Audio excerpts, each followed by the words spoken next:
Okay, so why don't you take out all the stuff from last week? We've got the outline. Okay, we'll get to that in a second. Keep your map in front of you. We'll look at that in a second. And then let's go to this flow chart, if you will. Kind of like, yeah. I noticed that. Yeah, there's a flow chart in there somewhere. Look at all the pages.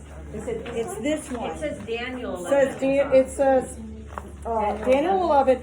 And then does it say Babylonian on top for you guys? Yeah, I had to write mine in because I went back and put that in. So these are the world kingdoms and how they, all the different, prophecies that were given and visions and dreams to Daniel and Nebuchadnezzar about all the world kingdoms to come. Here it is all flowing together. All right, so let's review it. We started out where obviously Judah was exiled to Babylon under Nebuchadnezzar. Okay, so if we're going to talk about the statue that he had in his dream, that was, of course, that gold head. Eventually, Babylon was taken over by the Medes and the Persians, right? Yes. Okay, that's the silver arms, okay? And we're looking at the leaders or their king, Cyrus through Darius. They were the ones that were in charge and a few others. Eventually, they were taken over by the Grecian kingdom, specifically a very mighty leader. Who was the mighty leader? Alexander the Great. And of course, he died early in life after conquering, right? All of basically what you see on this map is really what he ended up doing, which is incredible, right? He sat down and cried. There was nothing left to conquer. And he died early. And eventually what happened is his 4 generals divided up his kingdom geographically. One were the south, one was the east, one was the north, and one was the west, right? And really out of those 4 names, the only 2 you really need to remember is Ptolemies were the leaders that developed, or the kings of the south, and that's the continent of Africa or Egypt, right? Then Seleucus, he ended up with, of course, what is said the eastern portion of the kingdom, but he took over Lysimachus and Cassander's geographical area. So it all went into one, which we call kings of the north. Do you understand that? Yes. So at this point in time, you've got basically kings of the south conflicting with kings of the north for a long time. Okay, that's out of the Grecian kingdom. So you got Babylon to the Medes and Persians to the Grecian kingdom. Okay, the Greece, you think about, you're starting to get into the 400 silent years, the years in between the Old Testament and the New Testament. It gets divided up into 4, but it really ends up being only 2. The kings of the south, the kings of the north. And oh my goodness, who's caught in between that conflict? Little old Israel, or the Middle East, Palestine, right? They're in between. And all of that prophecy that was given in Daniel chapter 11, we read a lot of the commentary of the verses last week of the history that was fulfilled, right? So we read the prophecy, and then we read about how it was fulfilled just so perfectly. And we're going to finish up Daniel 11 with that, okay? And that is the kings of the north, which is the Syrian division. Okay, are there any questions on that point, that stuff? For the world kings, so what's left to come? What are the kingdoms that are left to come out of what we have on this flow chart? What's left? Which is the Roman kingdom, right? And then the Antichristo kingdom, right? Yeah. So where is the Roman, do you know where the Roman kingdom's going to come out of? Is it going to come out of the Ptolemies, or it's going to come out of the Seleucids? The Seleucids. It's going to come out of that Syrian division more is where it's going to end up coming. The Roman is coming out. Well, not coming out of, I shouldn't say that, but the Rome is going to, they're going to conquer more in that area and so forth, okay? Not come out of, I shouldn't have said come out of that, yeah. So Rome is going to, and now the legs, remember, on the statue, that's the longest part of the body. And the Roman, empire lasted very long time. I know it's not actually, right now in existence in terms of an empire, but the spirit of Rome certainly is still in existence, right? We have the spirit of Rome, with us still today. The spirit of Rome will eventually get down to the ankles and to the feet, and it will really get bad. That's that picture of that terrible, terrible beast, right? And that will be the picture of the clay and the iron. So that's where we're headed with all of this, okay? All right, any questions on anything so far? No? You sure? Okay, good. So we're sitting good. Now, if you take your outline, okay, at the top, Roman numeral 1, we talked about the kingdoms of Persia and Greece, okay? And I have that little tiny graph right there, which, you know, it talks about the statue of Daniel chapter 2. The same information is from God's point of view in Daniel chapter 7. How does he see all these kingdoms? Does he see it as a man? He sees it how? Beasts, exactly. He sees it as beasts. And then 2 are focused upon, and that would be the Medes of Persian kingdom along with the Grecian kingdom, which is represented by the ram and the goat, right? That's chapter 8. And what happens, the conflict between those 2. And out of that comes the Grecian kingdom, and out of the Grecian kingdom comes the conflict between the kings of the north, kings of the south. Do you see that? In chapter 11. All right, good. So then we headed on to Roman numeral 2. We started talking about the conflicts and all of those, like I said, all of that confusing prophecy that sounds like riddles. And in your notes, I gave you commentary as for the fulfillment of that prophecy coming to fruition in history with historical notes. Then we left off on verse 21 of Daniel chapter 11. We left off at the vile person. So we've got the vile person. We're going to talk about abomination of desolation, the faithful remnant, and then the Antichrist. And we'll get that finished tonight. Okay, so why don't we start by, let's just kind of warm our brains up and read verses 21 through 31 really quickly of Daniel chapter 11. On this vile person, and 21 says, and in his place shall arise a vile person to whom they will not give the honor of royalty, but he shall come in peaceably and seize the kingdom by intrigue. And with the force of a flood they shall be swept away from before him and be broken, and also the prince of the covenant. Now that should click something in you for what we've studied in this book. And after the league or alliance is made with him, he shall act deceitfully, for he shall come up and become strong with a small number of people. He shall enter peaceably even into the richest places of the province, and he shall do what his fathers have not done, nor his forefathers. He shall disperse among them the plunder, spoil, and riches, and he shall devise his plans against the strongholds, but only for a time.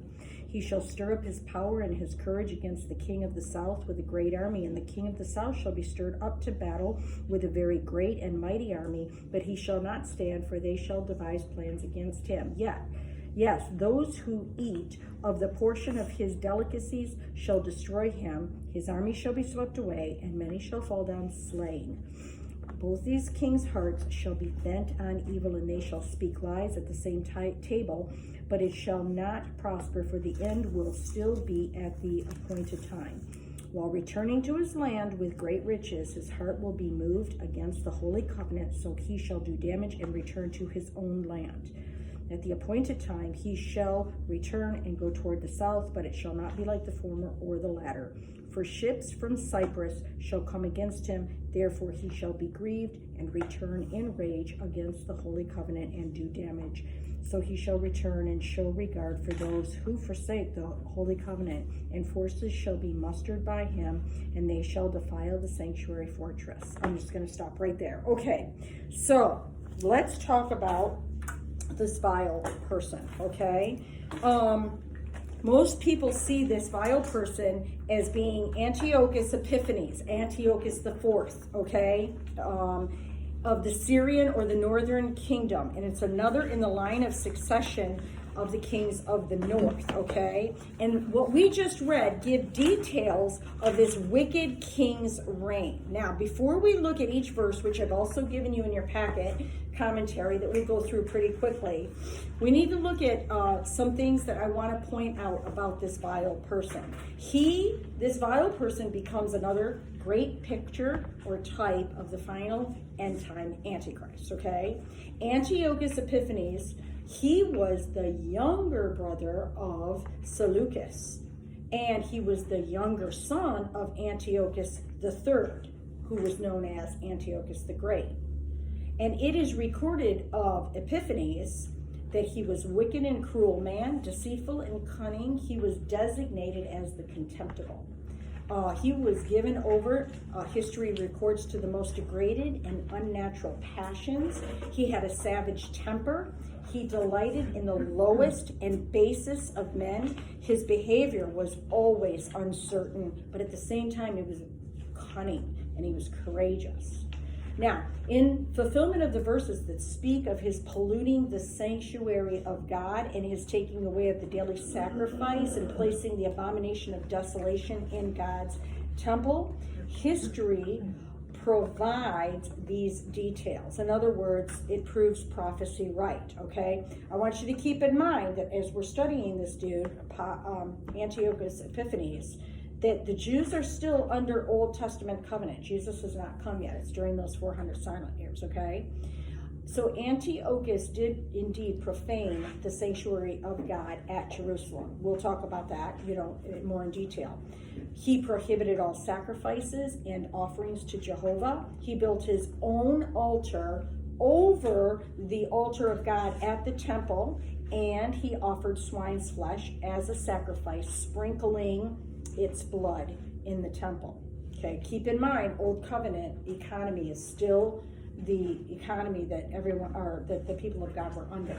He also entered the temple. He took away the golden altar and other sacred furnishings. He forbade all true worship of the one true God, the God of Israel. He placed an image of Jupiter, Olympus, the Roman god, in the Holy of Holies, and this was the abomination of desolation in the sight of God and the faithful Jews who were at this time under the Old Testament economy. There were terrible days for the faithful ones in the house of Judah, okay? Daily sacrifices were taken away by force, and anyone who worshiped the God of Israel was put to death. If you want to read the details of all of this, you can, it's described in detail in a book, in the Apocrypha 1 Maccabees, chapter 1, verses 11 through 15, and it gives you all of that, okay? Now, when we just go, oh, this is horrible, what Antiochus, and it was horrible. Let me just say that there were two very wicked kings of Israel who did similar things years earlier, okay? So, yeah, there was a lot of bad stuff going on, even with the Israeli kings, okay? Idol altars were littered throughout the land of Judah. Any copies of Scripture were torn in pieces and burnt. Antiochus ordered that anyone who had any scripture or books of the Tanakh and who obeyed the laws of God were to be killed, period. And many, many, many Jews died for their faith. Many died for their faith. Circumcision was forbidden. That's huge, because to not circumcise under the Old Testament economy was to violate the seal of the Abrahamic covenant, which excluded one from being part of God's people under the Old Covenant economy. All right? I want to read you a quick paragraph from the Apocrypha.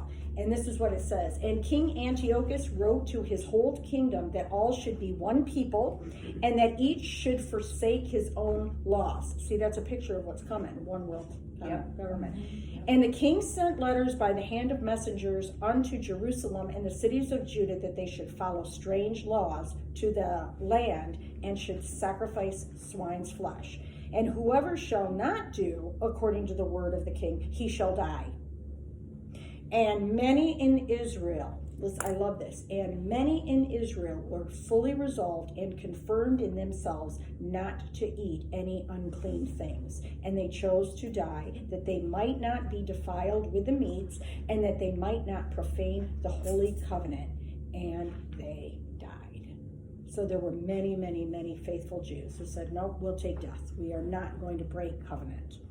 Okay, and so the vile person, okay, as the Bible calls it, stood up against the prince of the covenant. Now, who's the prince of the covenant? We talked about that earlier in the book of Daniel. Who's the prince of the covenant? It's the high priest under Judaism. Okay, the prince of the covenant's the high priest. The high priest was Onias. That was his name at this time under Antiochus Epiphanes. okay, in Jerusalem. You know what Antiochus did? He took Onias, the prince of the covenant, out. He put this guy, Jason, in as high priest, who would serve the purposes of Antiochus. Many, many, many Jews were massacred because they would not bend, because they remained faithful to the covenant. However, many, many, many Jews consented to the false religion. They went ahead and they sacrificed to the idols. They forsook the covenant. This, for that time, was the apostasy that took place in Judah at this period of time during the 400 silent years, around 160s BC. Many Jews turned away from God because they were seduced by Antiochus, and they became apostates from the Jewish faith. Because it says in verse 32, we didn't get that far, it says that he, Antiochus, corrupted with flatteries. Okay? But again, Hebrews chapter 11 that you guys know about, many remained faithful and did exploits in the name of the Lord God of Israel. And it was during this time that many Jews did. There were Jews who fought continually to restore the true faith of God in Judah. And you know what? They eventually managed to retake Jerusalem, purify and cleanse the sanctuary, and restore this daily sacrifice. It was a family. Do you know what family name did that? The Maccabees. That's who did that, okay? And they were in charge for about a year, okay? This restoration of restoring the temple by the Jews, okay, it was being fought for the Jews until AD 70, when the temple was finally destroyed under General Titus and the Roman armies, okay? So in BC 63, that's really getting close to when Jesus was getting ready to come on the scene, Judea came under Roman power at that point in time, as they, the Romans, had managed to establish their kingdom over Greece. However, this is what Rome did. Rome came in to Judea and they granted religious freedom in Judah and Jerusalem, subject, however, politically to the iron rule of Rome. And it was the Roman kingdom that was in power, of course, when Messiah was born. And it was during that time that many, many different sects of Judaism arose in Judah that had different ideas or different interpretation of Scripture. And what was one of the reasons for all these denominations? Well, because they didn't have a present word from God, because God had gone silent on them for 400 years. And so all these different sects came up. You know the sects or the denominations. What were they? Pharisees, Sadducees, all those, the Essenes. That's when they all came on the scene. Exactly. All right. Now, many expositors see this vile person in chapter 11 as a type of the end-time Antichrist, along with the great apostasy that is to take place in the last days under the world leadership of Antichrist, okay? Now, did Jesus talk about the abomination of desolation? Absolutely. He 100% did. We've already gone over that. And the Jews knew when Jesus talked about the abomination of desolation, they knew exactly what Jesus meant, because they had just, in their recent past history, been under the rule of this dude named Antiochus Epiphanes. So they knew what abomination of desolation was, right? Well, what would their mind be going back to? Holy of Holies. Yeah, and everything that Epiphanes did, right? However, if you look at that, Jesus was speaking of an abomination of desolation, not of the past, but of one that was to come, which did. After he ended the old covenant on Calvary, and the Jews continued to offer the sacrificial animals and blood in the temple, at that point, from God's point of view, that was equivalent to swine's blood being in, right? We learned that, yes. okay? Mm-hmm. But if you go beyond the Gospels, you will see that the apostles in the epistles, you know what they also spoke much about? They also, and this was after even AD 70, they also talked about the apostasy that would take place in the church in the last days, okay, in the very last days. So what will the abomination of desolation be in the last days? It will be the worship of Antichrist and taking his name or his number or his mark, which many, many, many will stand up against. There will be many faithful believers that stand up against and say no, just like there were Jews and under those last days of the old covenant, but there will also be many believers who will fall and will go ahead and be deceived. Okay? That's the thing we don't want, right? Okay. So let's quickly read. Do you have NKJV, Ernie? No, I have King James. Oh, you have King. Who has NK? Do you have Lisa? Can you read verse 21 for me? I'm going to have you read the verses for me. You're going to help me. I'm going to read you're going to read the prophecy. I'm going to read the history's fulfillment, okay? Okay. All right, you read 21. And in his place shall arise a vile person, to whom they will not give the honor of royalty, but he shall come in peaceably, and seize the kingdom by intrigue.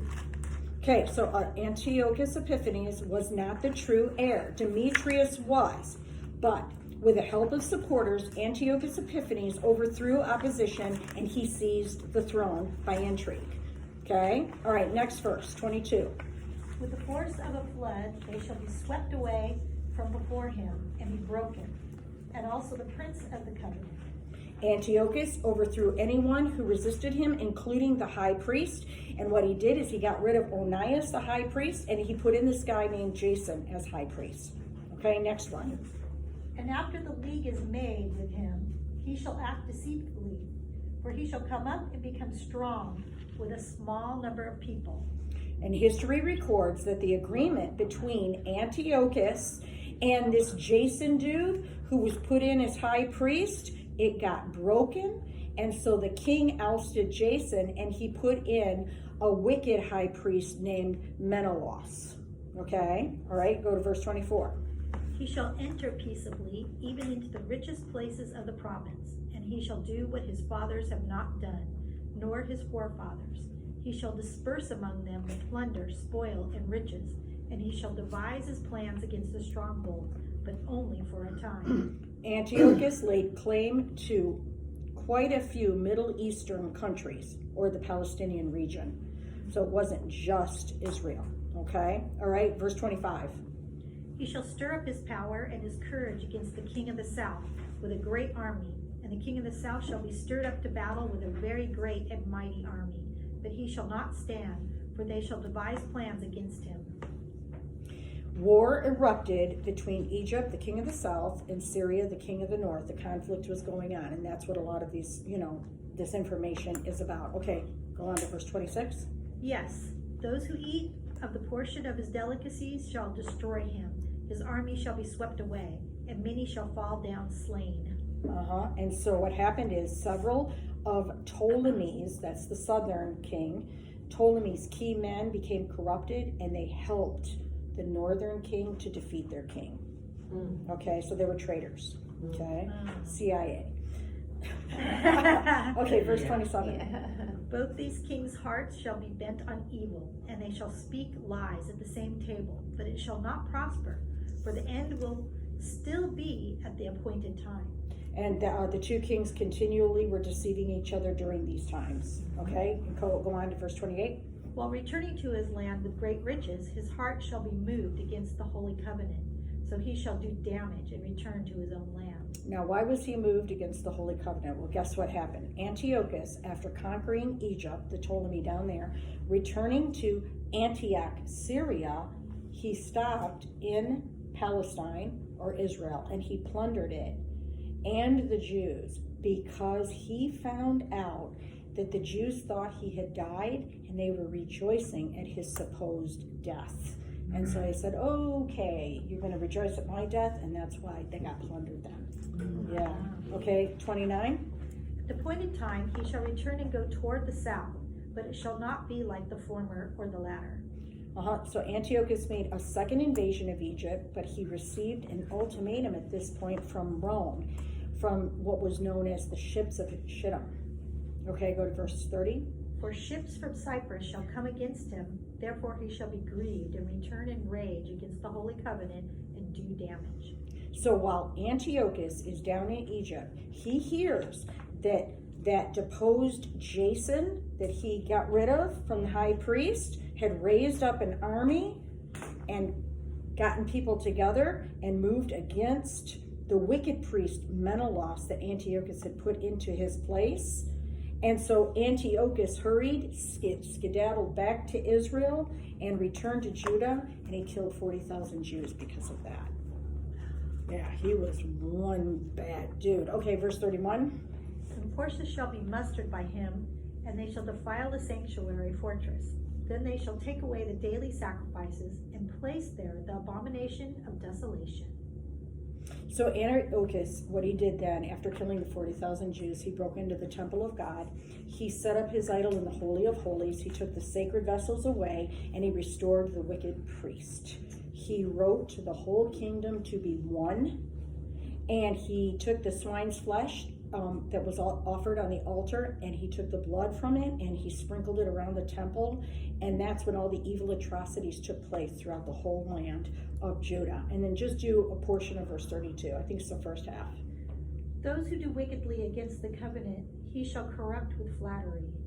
And Antiochus did all of this with apostate Jews. In other words, there were some Jews that, of course, didn't hold on to standing up with God for the covenant and helped him in his scheming. Can you imagine that? You got brothers and sisters in Christ that, now are fighting against you. I mean, that will be the picture, so it's crazy. All right, so can you do me a favor? Can you read the rest of verse 32? We'll go on to the abomination. Did you read all of 32? Okay, yeah. But the people who know their God shall be strong and carry out great exploits. Beautiful. So letter C is what we're looking at now, the abomination of desolation, okay? For the Jews of this time, this was the abomination of desolation. It was the setting up of a Roman god in the Holy of Holies and forcing Jews to worship, okay? All other customs that were established in the land also constituted further abominations to the Jews. There was no more kosher eating. There was no more all of the whole law that's laid out in Leviticus. It was all gone. Okay, the offering of swine's flesh and blood, the sprinkling of its blood around the temple, and the apostasy from faith in Judaism were all increased abominations. Now, what does abomination bring from God? Desolation. That's it. Abominations will always, always, always bring desolation, whether under the Old Covenant Judaism or under New Covenant, right? Grace. No matter what, abominations bring desolations. And so desolations were brought to the Jews. Now, the ultimate desolation that was brought to them, the fourfold, remember how we talked about that fourfold from the very first time we met together on studying Daniel, that fourfold desolation that's listed out in Leviticus, that would eventually come to the Jews in AD 70 under Prince Titus from Rome, when they totally smashed the temple, the restored temple. Okay? All right, that would have been the ultimate of the desolations. So far, this prophecy, in part, has been fulfilled in Israel's past. There's no doubt. We just read commentary, and you could go into all of that, and you could read pages and pages from history books on all the history recorded in that. However, this prophecy also seems to sweep over much time, many years, to the time of the end, pointing to an ultimate fulfillment in Antichrist. Because he's going to say it has to be one world, right? Actually, I think the world is going to clamor for it. I think if we do get a World War III, it's going to be the setup for everybody to finally say, okay, fine, let's just do a one world government. That's what we need. You know, it's the perfect, you can see it all coming They're ready. together. Yeah, it's coming. They're asking for someone to come in and bring peace and security. Right, and the world is Ready to clamoring worship the for a Antichrist, man Yeah. to fix and make everything right. And that's what it will be. And of course, then what it will end up doing is it will be by intrigue, and it will be okay at first. They didn't understand what a bad guy he was at first. And then all of a sudden, guess what? It will be, you worship me, you take my mark, and all of that kind of stuff, okay? So remember, when you're studying this, prophecy has dual nature. It always does. Okay? Any questions at this point? No, we're good? We're really good? Okay, good. So let's do letter D about the faithful remnant, which this is just really encouraging to read about. 30, let's just start, I guess, let's start at 32. Those who do wickedly against the covenant, he shall corrupt with flattery, but the people who know their God shall be strong and carry out great exploits. And those are the people who understand shall instruct many. Yet for many days they shall fall by the sword and flame, by captivity and plundering. Now when they fall, they shall be aided with a little help, but many shall join them by intrigue. Or I like how the NLT puts that, they will not be sincere. Yeah. I like how that's put better. Verse 35, and some of those of understanding shall fall to refine them, to purify them, and to make them white until the time of the end, because it is still for the appointed time. So can you see how the prophecy, it's talking about, at this time that it's been given to Daniel, it's given all of this information of what'll happen, but then you can kind of, now that we have 2020 as hindsight's 2020, you can see how the language kind of jumps over 2,000 years, right? Mm-hmm. To the time of the end, okay? So the verses are clearly describing those who became apostates and those who remained faithful, okay? There were those who chose to do wickedly against the covenant, as they were corrupted by Antiochus's flatteries. They were deceived. And that's Jesus's greatest warning. Again, let me say this. I teach this in Foundations all the time. I don't think the church is really going to be deceived by many people who will be saying, I'm Messiah, I'm Messiah. That's not who the church is going to be deceived by. They're going to be deceived by false prophets. Okay, now what's a false prophet? A person who gives what kind of a message? Comfort. Fuzzy. Yep, it's 100% comfort. It's all good. What's a true prophet?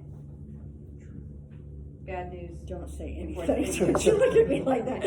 I'm sorry. Bad news before it's good news. True, that's the gospel. It is bad news before good news. But a true prophet will give 2/3 challenge and 1/3 comfort. If there's always the repent message out there, and if you repent, then this. Okay, so that's what is. Man doesn't want to hear a challenge. Man doesn't want to hear that, and that's the problem. Okay, all right. Now, it says that what we just read, that there were the ones that it says who know. Where was that? Verse 33 was that? 32.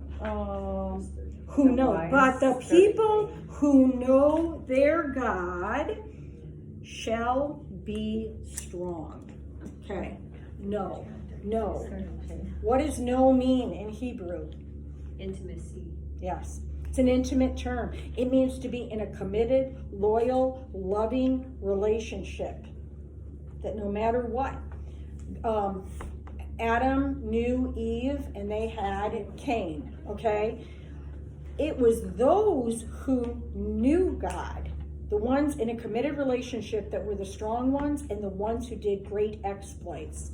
They understood clearly the times that they were living in, and guess what they were doing? They were instructing others. And they were telling others that, you know what, you're going to fall by the sword and by fire. There could be imprisonment. You could be robbed for many years. In other words, the true people of God are going to be taken out. You're going to be taken out, not up, out, okay? And how did they know this? How did these Jews who knew God know this? How is it that they could be instructing other Jews? They studied Daniel. They were studying Daniel's words. That's how these Jews know, because these words were given to Daniel way before their time, okay? And that's us in what?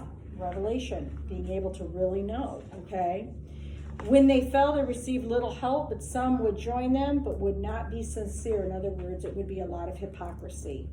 Even some who did understand would fall and be tried and tested and purged to make them as white as snow. And this would continue till the time of the end. There will be a time of great testing and persecution that will also make the saints in the last days white. God is not coming back for a soiled bride.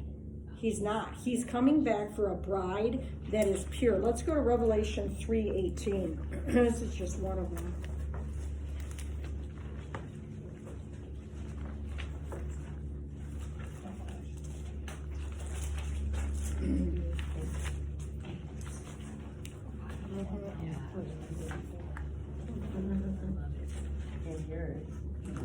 Okay, and it says in Revelation, these are Jesus' words to the church, so this is to us now.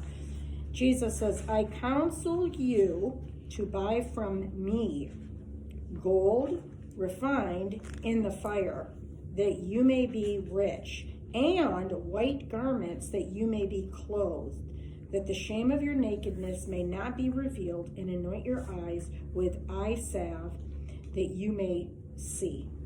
Okay, as many as I love, I what? Rebuke. And Chase. therefore be zealous and repent. What is zealous? Wildly in love with Jesus. I don't know. Eager, energetic. Very close. You know what it is? Zealous is being so eager and energetic and excited to put something right that you see wrong. It's all about putting right. The zeal of the Lord will get this done. Okay? It's seeing what's wrong in your life and saying, oh, there it is. I want to go after that. I want to go after that. I want to repent and I want to get this right in my life. That's what it's talking about. Zealous. And that's what we need to do in our lives. Now, of course, as a church corporately, but individually. Because I'm telling you, the Lord is coming back for a pure white bride. There can be no spots. There can be no soil. It's serious business. Okay? And gold that is purchased from Jesus is going to be refined in the what? In the fire. It's going to be in the fire. That's right. Okay? All right. Okay, now, then we get into this period that we're talking about back to before Jesus. It refers to the Maccabees. They were a faithful remnant. Their leader was Judas Maccabees. And during this time, there were those who kept the law and the prophets alive. The faithful remnant found much strength and comfort in the prophecies of Daniel. So when they read Daniel, they would read all of these words that we're reading, and they would read the little horn, and they would read the words the vile person, and they would read the willful king in the following verses, right?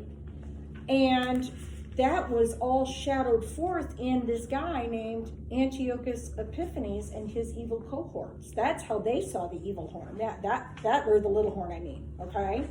So Israel was always caught in the middle of these ongoing battles, and many of the faithful became martyrs for the cause of Jehovah. Faithful Jews understood Daniel. Faithful believers will understand Revelation, but we can't get there until we really understand Daniel and the tabernacle, okay? Because Revelation is all about the picture of the tabernacle. Okay, some of the Jews, some of them, when they read these words of Daniel, they understood the 70 weeks prophecy. And you know what? They were they remember all the math we were doing on the board with the 70 weeks? And they were looking for the Messiah in the appointed time. They were ready, they were waiting, and they were looking. Do we have any examples of these people? Yes, they're listed in the gospel. Simeon, he was an old man. He had done his math. He had read Daniel. And Anna, she was there too. What were they doing? They were waiting. They were waiting to see Messiah. They knew it had to be any time based on the numbers. It had to be. We're in the season. And what did Simeon do? He just looked at the baby and said, okay, Lord, now you can take me. I have seen, you know. What about Zacharias, John the Baptist's dad, Abba? Mary, Joseph, and the other faithful ones who were awake to the voice of the Spirit when Messiah did come. Now, by the time Messiah arrived, there were established denominations, like I said, scribes, Sadducees, Pharisees, the Essenes, as well as the officiating priesthood and the temple services. And each of these groups had their own interpretation of the scripture. What was the problem? the big, huge problem was much had been corrupted by the Babylonian Talmud, or the Talmudic traditions that developed way back on your flow chart there, when they were in exile in Babylon. They started making their own traditions. Why did they make their own traditions? Because they didn't have a priesthood or a temple or the animals to sacrifice. So they just came up with their own form of Judaism, right? And that's what caused a lot of this kind of stuff to happen, okay? So the interpretations were off, and that's why so many of these scribes and these learned men, they didn't go back to Daniel. They were reading what? All their traditions, and they missed Messiah. Okay, but guess what? There was always a faithful remnant. God never leaves himself without a witness, and there was always a faithful remnant. So the language of verse 33 links the prophetic word to the times of the Maccabees, which had happened for them, but it's also linked all the way through the times of Messiah, the early church, and then right down to the end of this present age, the age of the Holy Spirit. Okay, where we are today. And that's the faithful remnant, and we're going to be the faithful remnant. Amen. And even if it doesn't happen anything in our lifetime, we're going to get that next generation ready. That's what we're going to do, because that's what, so often that's why God reveals to great people and great faithful servants. He's giving all these prophets were given stuff for who? For us. And so he's giving us stuff now to prepare that next generation. And that's what you've got to have your eye on. Of course, prepare yourself and be zealous to go after your own stuff, but then be preparing that next generation. That's where it's at. Okay, so let's go to number 3, the Antichrist. Verse 36 through 45. Okay, the final passage of chapter 11. 36. Then the king shall do according to his own will. He shall exalt and magnify himself above every god, shall speak blasphemies against the God of gods, and shall prosper till the wrath has been accomplished, for what has been determined shall be done. He shall regard neither the God of his fathers, nor the desire of women, nor regard any God, for he shall exalt himself above them all. But in their place he shall honor a God of fortresses, and a God which his fathers did not know he shall honor with gold and silver, with precious stones and pleasant things. Thus he shall act against the strongest fortresses with a foreign God, which he shall acknowledge and advance its glory, and he shall cause them to rule over many and divide the land for gain. At the time of the end, the king of the south shall attack him, and the king of the north shall come against him like a whirlwind, with chariots, horsemen, and with many ships, and he shall enter the countries, overwhelm them, and pass through. He shall also enter the glorious land, and many countries shall be overthrown. But these shall escape from his hand: Edom, Moab, and the prominent people of Ammon. He shall stretch out his hand against the countries, and the land of Egypt shall not escape.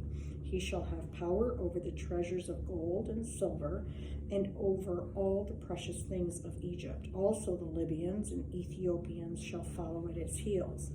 But news from the east and the north shall trouble him. Therefore he shall go out with great fury to destroy and annihilate many. And he shall plant the tents of his palace between the seas and the glorious holy mountain. Yet he shall come to his end, and no one will help him. And remember, next week when we go to the last 13 verses of chapter 12, this is a continuing prophecy. 10, 11, and 12, right? Or one vision. Okay, so let's talk about this. The final passage of this prophecy, it leaps over years and years to the time of the end. And the final king of the Syrian division of the Grecian Empire. The final manifestation of the king of the north. And who is he? He is going to be an absolute dictator and autocrat. And many see this willful king that we've just read about as a prophecy of the coming Antichrist. Now, it's interesting. There are 20 clauses pertaining to the king who does according to his will. That is why it's been called the willful king, also known as the willful king. We just read some of those clauses. Here's some of the things that we just read. He shall be self-willed. He will exalt himself. He will magnify himself. He will speak against God. He will have great prosperity and wealth. He will not regard the God of his fathers. That's interesting. That's a really interesting one. We're going to talk about that in a minute. He'll not regard the desire of women. He'll not regard any God. He will force honor of a God who his father knew not.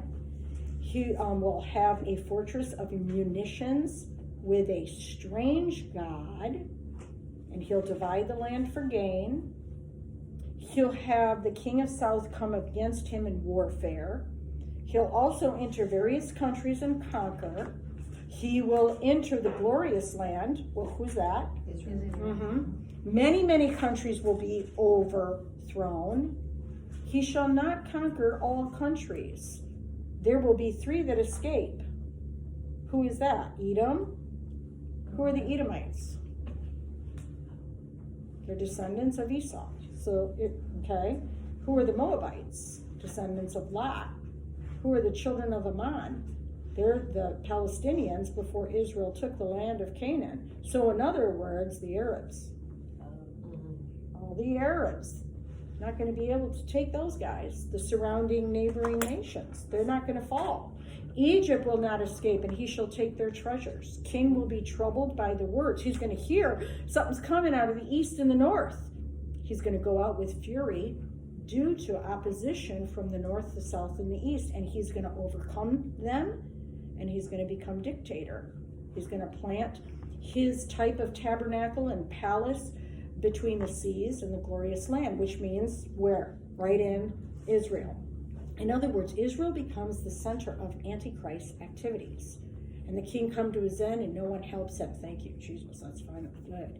So the final manifestation of the king of the north, or the Syrian division of the Grecian Empire, is to be the Antichrist in the time of the end. No coincidence it's in the north. We had the conflict between the kings of the north and the south. No coincidence it's in the north. Why? Scripture especially regards the north as God's throne. And where was the first rebellion? Garden of Eden. Huh? Wasn't it in the Garden of Eden? Where was the very first rebellion? Oh, Babylon. Nope. In heaven. You got it. In the Oh, north. Satan. When Satan Oh. grabbed where? He went, I will ascend to the north. In the north, I will ascend. So it's no coincidence that that's why this is so significant, the conflict between the kings of the north and the kings of the south. And that's why I'm saying, who's going to ultimately come out of the north? That's right. It's going to be Antichrist. It's going to come out of the north. And that's where it all started, okay? Now, it's important to note, the language of this willful king that we just read in Daniel, oh my goodness. The clauses are unbelievably similar to the language of Antichrist in which book? You got it. It's parallel. It adds up. The Antichrist is the king of the north from where Satan himself rose up spiritually. I will arise, right, to the throne, also geographically. Now, what does Revelation say? Well, here's some clauses in Revelation. The Antichrist does according to his own will. He exalts himself. He magnifies himself.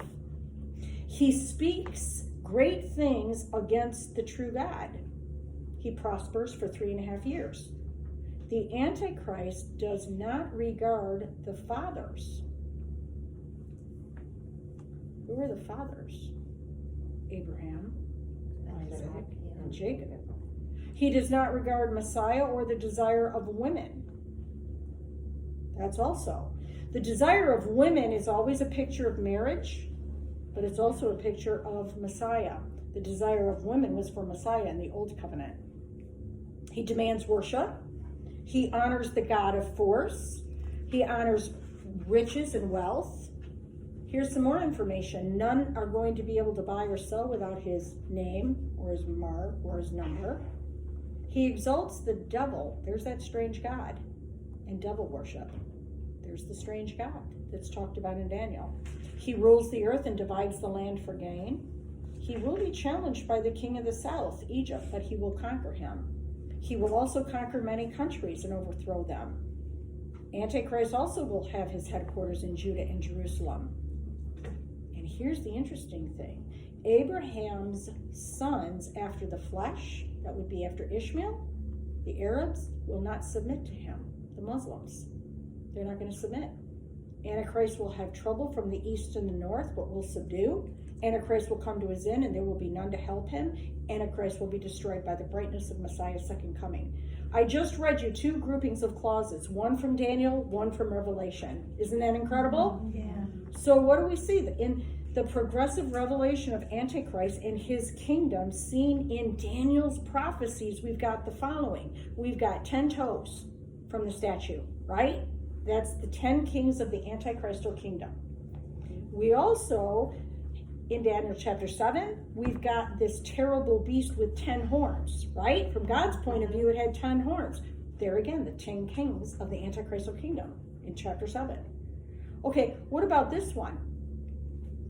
Also, there's a little horn that comes out of the fourth beast, that terrible beast of Rome. Remember, there's 10 horns, and then one little horn comes up and uproots the other 3, right? And makes war on the saints for 3.5 years. We studied that in chapter 7, okay? What about the little horn out of the goat, Greece? Well, that pointed also to Antichrist, right? The king of the north out of the Syrian division of the Grecian Empire, as we just studied, points to Antichrist. Okay? The vile person, Antiochus Epiphanes of the Syrian division out of the Grecian Empire, foreshadows or is a type of Antichrist. The willful king that we've just read about out of the same division, the Syrian division, points to Antichrist. And if you read chapters 12, 13, and 17 of Revelation, it talks about the beast. And the beast is a composite beast. A beast of all the kingdoms that had ever gone before. And that's what the kingdom of Antichrist is going to be. It's going to be headed by him. Do you remember back when Daniel was seeing all those beasts after Nebuchadnezzar's dream, chapter 7, he saw the beast. He saw the leopard with wings. He saw the bear, right? And then he saw this leopard running really, really, I guess it was a lion. And then he saw this leopard going really fast, right? But then remember, Daniel saw this fourth beast. And there was no animal that he could attach it to. He called it the terrible beast. And that's what he kept wanting to say. Talk to me about that. Tell me more about that. What is it? It was a composite. All the worst of all of these other beasts that had gone before it, it was a composite of all of that. And that's the Antichristal kingdom. Okay? So here's the thought. Okay? It is possible that as Christ comes from Abraham, Isaac, Jacob, Israel, Judah, David, right? You see that line of that seed being promised, right? So the Antichrist very well, this is supposition now, okay, could very well be a Jew out of Rome, or a Roman type of Jew, right? Some kind of Jew in his blood, which came from the Grecian Empire of the Syrian division, and possibly that Jew from the tribe of Dan. Now, why do I say the tribe of Dan? They're the ones. Huh? Is it north? They're the ones that went north. Huh? They're the ones that went north. They were north, and they ended up getting expelled out of all of Israel. Due to what? Due to what? False worship? False Idolatry. worship. Idolatry. Idolatry. Go to Genesis 49.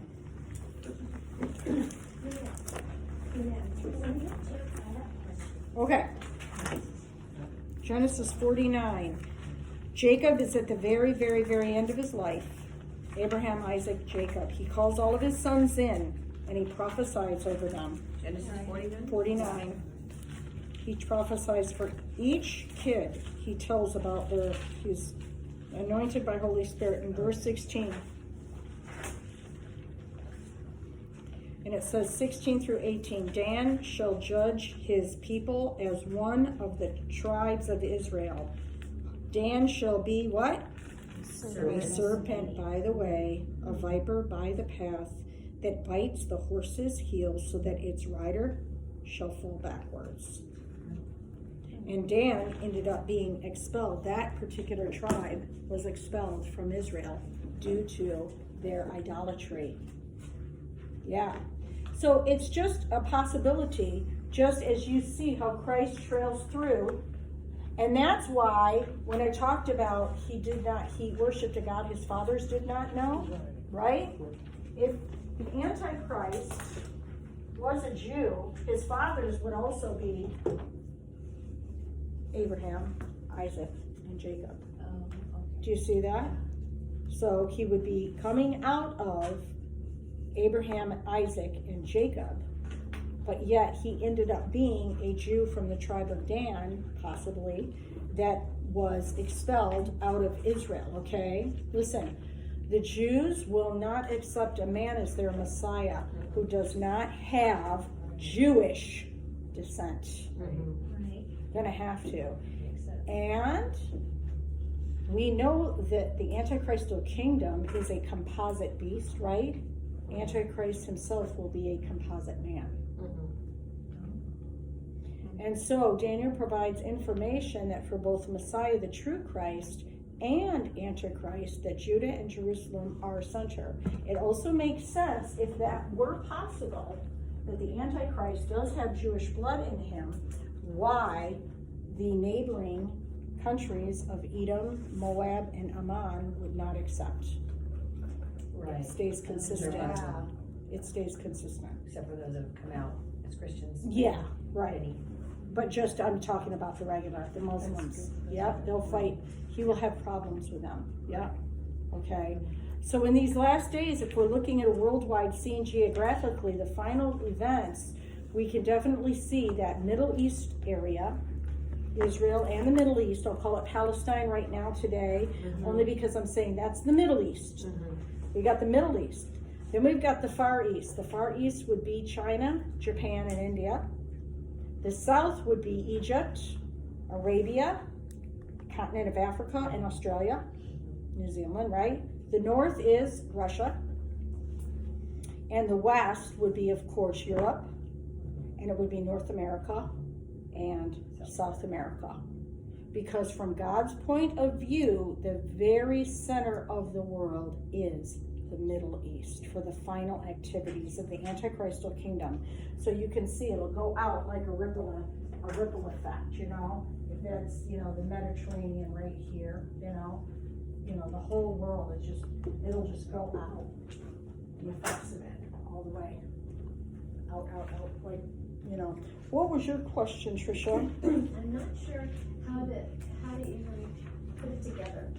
It's concerning me about the whole thing with Esau, Lot, and Esau? Esau, Lot, and Oh, those three countries? Yeah. So They're basically, are they they're considered bad or good? as a nation, bad. Okay. Okay, nationally speaking, Okay, they're so- bad and they're judged. Obviously, individually, that could be a different And story. Lot is Lot was Abraham's right. Yeah. nephew. Right. So Okay. I didn't realize that was considered bad. Well, because what happened is when the two witnesses came down to his house, when he was parked down by Sodom and Gomorrah in his tent, and God was getting ready to bring destruction in, Right. the two witnesses came down, and he had two daughters and a wife, right? And he was stalling to get out, and they finally grabbed him by the nape of the neck and said, "Get out, and don't look back." His wife looked back and became a pillar of salt. I got to see her in Israel. That was incredible. Yeah, and the pillar of salt, that's her. Yeah, and then what happened is they went up this, area, this ridge or whatever, and there was, a small little, like, not even really a town. It really was hardly anything. It was more like a cave. And the daughter said, "Now we have no hope of getting married whatsoever." They got their father drunk, and they each slept with him and became pregnant. That is the Moabites, the descended from him. So it's incestuous. Okay. Okay, Esau disregarded his birthright. He was born first, and he gave it up for a bowl of soup. And then Egypt, he said, The Ammonites are the people of Canaan that were there while the Israelites were slaves in Egypt, and God was giving them their time of mercy before he judged them. So it's all of those, basically, for the most part, it's Abraham's fleshly sons, not his sons of covenant. Do you see that? yeah, okay. That's what. So they're gonna get, and in Daniel, that's not, now that portion is not supposition, because we can see, we just read that from Daniel, that those three regions are not gonna submit to him, and it makes sense. They're so strong, it makes total sense. They're Their gonna hatred for They're the gonna Jews be is not- his burr in his butt, is what that's gonna be. Good. So- Exactly. In Antichrist's butt. So, and the reason being is because they wanted to be on top of themselves, or like what? Yeah, why are- because they believe that they're the true sons of Abraham. So that's always been the fight. If Abraham just put Kodesh with the tent that day to try to make a son, it would just be a whole different story, darn it. But it's because of that. There's a fight over, they all know, they all understand who Abraham is, and they all recognize, but they're firstborn. Because see, he did it, they're the sons of flesh, not of spirit. Abraham was the child of promise. He was the miracle child. And they don't accept that. Right. But it's going to have to be so that the Jews accept this guy. And he's going to have some, he's got to be a composite man. He's got to be partially Gentile and partially Jewish. But he's not going to have the faith of his fathers, it said. No. Right, right. So. But at least he'll have, but it's Israel is not, it's so, So secular. it's so profane there. It is. It really is. But it's Jewish not by faith, it's Jewish by birth. Yeah, but even then, it's not even that. Yes, it's by birth, but even then, they're not even keeping, a lot of the rabbinical Judaism there. It's very, very worldly. It's dark. It is. You go there and you relate to things of the past as a believer, and it's really exciting. But if you go there and you say, okay, now I'm going to look at it, like when you go, you're going to go and you're going to relate to the past, and it's so exciting, and you just are like, whoa, whoa, whoa. But it is very profane, because if you think about relating to the future and what is all written out, you go, oh, yeah, this is going to be bad over there. Amir Sarfati is great to listen to, because he's all about that. He literally will point the things out, show you places, literal places and stuff. It's really fascinating. Yeah, it is. Yeah, it is, and it is exciting to go Center to of the the world, and most people don't even know that. They live their day after day after day, and they don't even recognize that Israel is, and Jerusalem especially, is the center of everything. Mm-hmm. Yep. Why? Yeah. Oh, I know. could this be right? Exactly. So deceived. Hello? It is. It absolutely is. Yeah. Yeah. So, let's see. The prophecies given to Daniel cover what Jesus designated, again, like I said, as the times of the Gentiles. So, all right, what was the first kingdom that was designated? Babylonian captivity. How long was that? How long was the Babylonian captivity? Well, 70 years. And then who took over? Huh? The Medes and the Persians. And what was their big issue to the Jews? What was their command? What did they do that was significant? Babylon kept them in exile for 70 years. The Medes and Persians came in and they issued what kind of a decree? Build the temple. Go back and restore, right? And then the Grecian kingdom comes along, Alexander the Great, and he traded the Jews with favor, and he spread the Greek culture and language worldwide, paving the way for Christianity. And at his death, of course, his kingdom was divided into four, but over time it became two major divisions, the north and the south, right? The kings of the south was the Egyptian rule, and a lot of Jews at that time emigrated to the south, and they went to the Ptolemies, and they lived under there. What happened during that time? The Hebrew scripture was translated into the Septuagint, or into Greek, so that for the first time it was a preparation for Gentiles to be able to read God's word, right? And the kings of the north, well, they were the Syrians, and it was all the Antiochuses. and they conquered Judea, and it was under the third, not Antiochus Epiphanes, it was his father who divided the land into 5 provinces: Galilee, Samaria, Judea, Trachonitis, Perea, and of course the Maccabean rule came out of that. So then what happened finally after all of that? The Romans took over, they took possession of Palestine, and what did they do? They placed a half Jew, a half Edomite on the throne in Israel. His name was Herod the Great. So Herod had Esau's blood in him, Edomite blood in him, right? And Jesus was born under Herod the Great's reign. And it was during this guy's reign that the Talmud was completed in this period. Okay? And that's when the Pharisees were just really trying to emerge to try to keep the reverence for the law together. Okay? So, where are we today? All right. Well, Rome is still with us in the legs. We're in the legs. I believe we're down to the very, very bottom of the legs of the statue image, the longest part of the body. Okay. Now, you might want to put this in somewhere in your notes. In AD 457, Rome was divided into the eastern and western divisions. The western basically collapsed, and the eastern started taking over at that time, and then they ended up collapsing in 1000 something, I forget. But that's the Turks. 457 AD. But here's the thing: the spirit of Rome continues down to the end of the age until Messiah returns. Oh, have you been going through this? That's where we're getting confused. Where? Brief history, you were going through that, we didn't even know.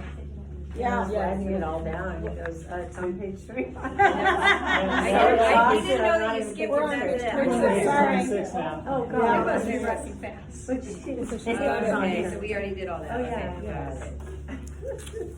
Yep. So you're reading this right here? I did. And I'm rewriting it all. Yeah. Okay. Yeah. Talk